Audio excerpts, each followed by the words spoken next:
είναι η Παγκόσμια ημέρα θεάτρου και γι' αυτό θα σας διαβάσω ένα μήνυμα από τον νορβηγικό συγγραφέα Γιον Φώσε. Είναι βραβευμένος με Νόμπελ και το μήνυμα αυτό διαβάζεται σήμερα σε όλα τα θέατρα.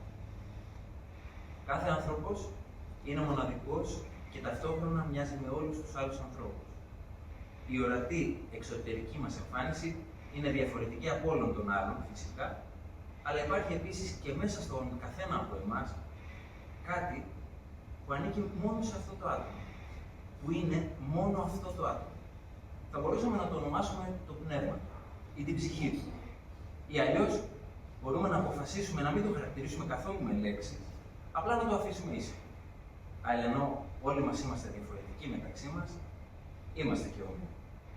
Οι άνθρωποι από κάθε μέρος του κόσμου είναι θεμελιωδώς παρόμοιοι, ανεξάρτητα από τη γλώσσα που μιλάμε, το χρώμα του δέρματός μας, το χρώμα των μαλλιών μας.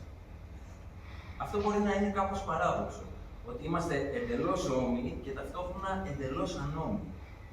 Ίσως ο άνθρωπος να είναι εγγενώς παράδοξος, με τη γεφύρωση του σώματος και της ψυχής μας περιλαμβάνουμε τόσο την πιο γήινη, απτή ύπαρξη, όσο και κάτι που υπερβαίνει αυτά τα υλικά επίγεια όρια. Η τέχνη, η καλή τέχνη, καταφέρνει με τον υπέροχο τρόπο της να συνδυάζει το εντελώς μοναδικό με το καθολικό.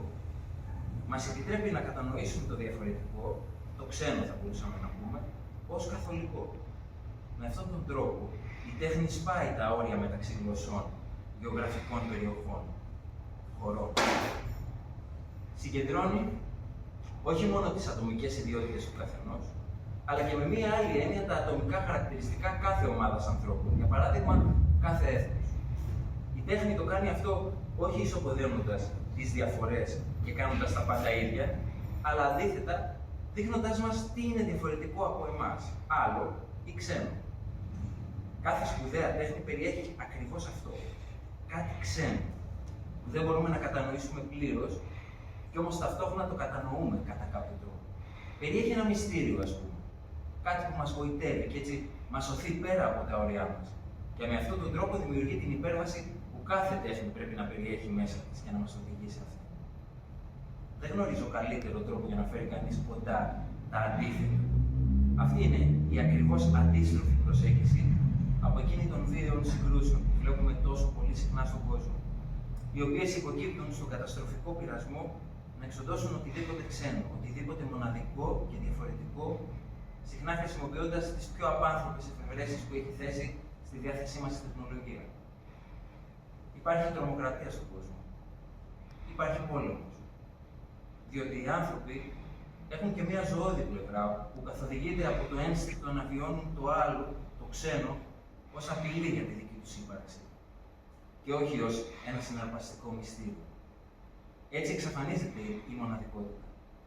Οι διαφορές που όλοι μπορούμε να δούμε, αφήνοντας πίσω μια συλλογική ομοιομορφία, όπου οτιδήποτε διαφορετικό αποτελεί απειλή που πρέπει να εξαλειφθεί. Αυτό που φαίνεται από έξω ως διαφορά, για παράδειγμα στη θρησκεία ή στην πολιτική ιδεολογία, γίνεται κάτι που πρέπει να κατατροπωθεί και να καταστραφεί.